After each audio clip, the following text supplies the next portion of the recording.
In the previous episode, we saw how to alter object shape, but now let's see how Blender can give us some kind of superpowers which will passively change our object, but in a predictable way. It sounds complicated, but it's not. It's called the non-destructive workflow. It's basically Blender supporting your modeling with algorithm that will duplicate your object or make it smoother or add bevels, thickness, etc. in real time. And so while you will change your geometry, it will just do this so that you have a more complete model basically and closer to your intention. It's non-destructive in the sense that it doesn't actually change anything to the way you interact with the object, and you can remove the effect whenever you want.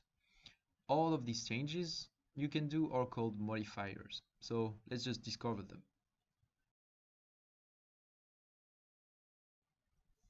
So a good way to start understanding how modifiers work is to use the mirror modifiers. So we will discover that together right now. But so that it makes sense to have a mirror, I want to delete half of my cube. So you know how to use all of these functions now. I'm just doing a loop cut and I'm deleting the vertices of my cube, and I have a beautiful half cube. So let's go back in object mode and let's go in the property panel. So here we want to go in the modifier section, and what you will do here is to add by this menu a mirror modifier. We don't see anything, which is weird, but it's actually because the axis we're using to mirror is the X one, but we don't want that. We want the Y, and boom! Finally the cube is again 1.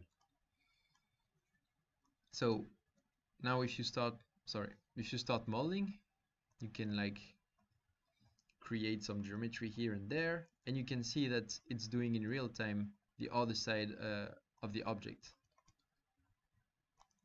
So if I do super simple car,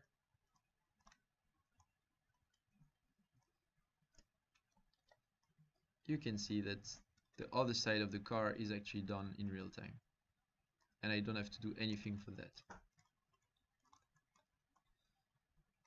So let's go through the options of this modifier. First thing you can see is that you have some visibility options just next to the modifier. So if I go in edit mode and I click on this one, it will show me the other side of the model as pickable. So I can basically grab some stuff. Oops. Sorry, I just saw that. But honestly, I don't really use this one because, as you can see, when I select this, it actually puts the cursor or the gizmo on the other side of the vehicle. So I just prefer to work on one side, and it's fine for me. So I don't use this one. Also, this one shows you basically the results in edit mode. I like to get this one. This is basically toggling the visibility, the complete visibility of the modifier, but we want to see it, and this one will be for renders, which we will see later on. Also, you have this small triangle here that will let you apply the modifier, so actually create the geometry on both sides as independent, and also duplicate the modifier, which will create another exactly similar modifier. Then in the options, you have some kind of like more advanced options. Bisect is basically to keep just one side of the axis. So if I push everything in, you will see better what I mean. And flip is basically to keep the other side of the geometry, but we don't want neither of these. But also we want to have some kind of way to not have to position by end the center of the car, and the solution for that is to use clipping, which basically when you will come next to the axis of symmetry, it will snap the points, and once it's snapped to the center, I cannot get them out anymore. just by disabling clipping, then I can move. But usually I use this one because it's super useful, and it lets you work as you want without having to take care about like is there a gap somewhere in the middle? No, there won't be because there is the clipping. Also, merge basically does what it what it says. Like it means that it will merge the geometry together. So this is mainly useful when you have all the modifiers next to it, because you have to think uh, of a modifier as just something that takes an input, so what you are modeling, and gives an output. But if I add another modifier after this one, it will be based on my mirror. It will not be based on just my mesh as I input it. And I will show you that later on when we will add more than just one modifier. So one last thing about the mirror modifier, um, it's applying the mirror based on the center of my object and not on the world axis. It's just the axis is basically the direction, but it's not the virtual center of symmetry. This center is defined just by this point, which is the origin of my object.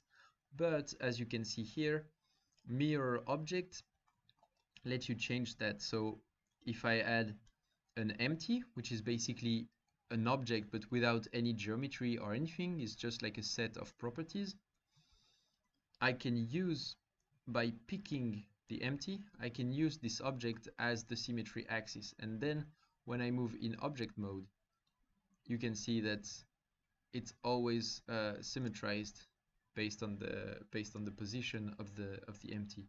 Also, if I move the empty, I change the way the symmetry is done.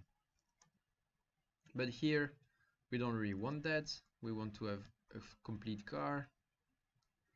So then comes the time for the big boy, the subdivision surface. So this one is the most visual one, the one that is probably the most known, I would say. And it's basically the one that will smooth your object out. So let's just add it and you will understand what I'm talking about. Boom, that's a beautiful car. So basically you still have the exact same control points and the same control geometry, but the subdivision surface, what it will do is cut every face in as many times as you write it here in the level. And so for example, you can see that this face correspond to this behind and is being cut one time in this direction and one time in this other direction. And if you add some more level, it will cut one more time there and there. So this is exponential, and you actually have to be super careful about that, because a lot of people, when they're starting to use Blender, just think like, oh no, I want some more smooth, and so they are adding and they are adding and adding. And the thing is, it's exponential, so the more you add, the more it will add some geometry, and at some point your computer will just die. And nowadays it's possible to go to 5 because of the performance progress of Blender and also stronger computers. But I remember that when I started, going to 4 was already quite tricky. So my cruise number for this is 3, and sometimes I go to 4 or 5 for a specific use that we will see later on, but try not to go over 3 because it doesn't make much sense. But you will tell me that, yeah, 3 is cool, it looks smooth and everything, but we see a lot of those faces, and we don't necessarily want that. So why couldn't we just add some more geometry, because we don't want to see those? And this is actually a problem that you can fix, but without adding geometry, but just cheating. And we will do that by searching with the spacebar for the shade smooth tool. So if you write shade, you can see that you have shade flat and shade smooth. You have to be in object mode to do that. And so here we want to use shade smooth. Boom. As you can see, the surface looks perfectly smooth now. And this is basically, it's not a cheat, but it's basically using other properties of the object, of the mesh actually, than just its geometry and control points. But it's basically um, messing with its normal and like the way the light should behave on it, and it's kind of a virtual smoothing and not the topology or geometry smoothing, but it's super useful. And if you want to go back to the other mode, then you just write shade and put shade flat. So before we go further, I have to give you some tips or some how would I say? I have to explain some stuff about the subdivision because a lot of people are doing it wrong. Most of the time when I start a project, I put the subdivision on, but then I just hide it because otherwise it doesn't it doesn't help me at all actually, because I focus too much on how the surface is looking, where I should just be focusing on how the volume itself is looking and what I could do to improve it fundamentally and not just when there is the smooth. And this is something that you have to know and to take care of, because yeah, it's just a common mistake to just go for the smooth and try to make something cool with the smooth, and actually the smooth should be added kind of at the end, you know. And also when you actually add the smooth, um, a lot of people like to work with this visibility option on. So working with that, which is basically using the points and smoothing the edges, and then you can have the control points in these areas. But as you can see, the gizmo is not respecting that at all. And this is because the real point, the real control point that is represented here is actually there where the gizmo is. And so if you're just using that, you end up like doing some stuff like this, and you think that the 2 points are not so close. And when you get there, you're just like kind of lost, and you have this super weird geometry, and you should never get to this kind of extreme. So I encourage you to never use this mode basically, but to just stick to this one. And so I encourage you to actually see the results of your subdivision, but not to use this mode, because this is the worst, and it will give you a completely wrong appreciation of what you're doing. So first thing first, work on the volume without any subsurf, just hide it and sometime check what it gives you. But don't work only with subdivision, and especially not at the beginning. Later on you can do that, but not at the beginning. Next thing is um, the order of your modifiers is super useful, super important. You can replace them by using the small dots there, which let you grab a modifier and change the where it is. But so if I put the subdivision back on, and I remove this vertex, for example, you can see that it becomes super smooth, and I have this weird shape. And this is because the subdivision is done before the modifier of mirror, and this is something you want to avoid as well, because as I was saying, like a modifier, it take the input, which is your geometry, and then makes an output out of it, which is your geometry modified. And this modified geometry will be the input for another modifier. But then it means that that if you just use the subdivision like that, you will get this super weird curved thing. And so if you add the modifier of mirror after, you will not get a nicer thing. It will just mirror like stupidly what you just created before. So you have to make sure that you put the mirror before the subdivision, so that you have merged geometries, and then you have a subdivision that is applied on the whole mesh. And this will give you way nicer results. So yeah, sorry if I got a bit messy in my explanations there, but basically you have to think that the order of your modifier is super important. And most of the time, like probably 70% of the time when I'm modeling, I put mirror and then subdivision, and I know that I will use that for the project I'm doing. So if you remember also, I told you that the bevel could be used when you want to smooth something and you actually want some sharper edges. So let's select those ones, basically the point that are defining those edges, and do Control B. You can see that now the tighter we get, the sharper the fillet gets. And I like to just use 3 division on this kind of bevel and make it like that.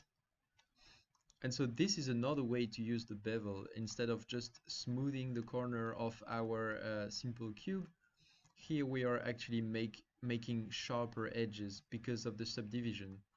You can see if you go in the visibility up there, you can put in wireframe, and you will see that if you disable that, you will see that the distribution of your points and edges is defining how the curvature of the smooth will happen. And so a lot of the work that we will do will be just finding the best distribution for the points, and like where to put them, and how many do we need, etc., so that we have the shape we want. And sometimes it's not super intuitive, but you have to get your head around that and understand the way it works. So knowing that bevel can help you to actually make edges sharper, what I like to do is to add a bevel modifier, because you can do that. And this is making some weird faces thing here because it's putting a bevel everywhere. But basically, let me show you by hiding the subdivision and removing what we created before. Up. Okay. And so here, we want to use the bevel for local sharper edges. The first thing we want to do for that is to change the limit method. Basically, for now, it's applying a bevel everywhere. So if you add more segments, you will understand. Or if you put in wireframe, you can see that we have bevels everywhere, which is quite cool in the end. But we don't want that. We want just in some areas to have this sharp feeling. So for that, you want to go in the panel here that you can also display by pressing N, and you want to go in edit mode, select an edge, and putting some mean beveled weight. You can see that the edge will change color. And now if you go in your bevel modifier and instead of known, put some weight method for the limit method, then you can see that the bevel is applied just where we have the blue edge, so just where we have our mean bevel weight. And if you change the value here, it will grow or become smaller. It's basically the percentage of the setting you put in there. So you should always use just 2 segments, and then the amount you have to tweak that based on how sharp you want things. And now if you show our subdivision again, we can see that it doesn't change much. And this is again because of the order of your modifiers. So we want the bevel to be before the subdivision. And boom, as you can see, we get a nice beveled edge and also a smooth overall shape of a car. One thing with this, because you have to be careful as well, is that it will be hard to make fading edges. You can, for example, play with the bevel weight, but it's not the best transitions. Here is not so bad actually, but you will see that most of the time it will not be as good, and you will have to actually rebuild it by hand. But at least for a conceptual phase, it can help you to just have some bevels here and there and to have nice shape definitions. And finally, the last one I want to show you here, there are a lot of them, but we want to see just a few, and maybe later on we will discover some more. But the last one I want to show you here is the array, which basically lets you generate duplicates of your shape with some parameters. So the first parameter you can see is the count. So basically you can add as many as you want, as many duplicate of your object, and then you have like X, Y, and Z parameters to say where you want your object to be. Relative, which will mean that a factor of 1 is basically exactly behind or next to or on top of the shape that you have, and if you put some more, it will change the distance. And if here you change this shape, then you can see that the other cars are getting closer or not. And if you don't want that, you can do it with constant offset, and then you will have a proper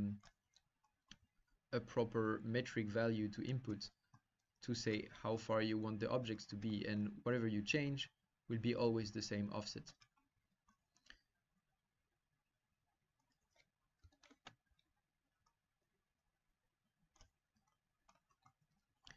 Also, you can use object offset. So this time we want to use an empty as well, and we want to move it a bit. And so here, if we pick the empty, you can see that our car will be moving based on the difference between where the empty is and where our car is. So this works in every axis. And actually, if you start rotating it, then you get to some weird or interesting patterns. And this is actually how I created the video you have in intro of each episode. It's just about that. It's just about one empty, one basic cube, and just playing with the rotation and the offset. Merge is quite obvious, is when you want to merge points together, but this we will see later on when we will do circular or arrays. And yeah, you will see it. This will be a cool one.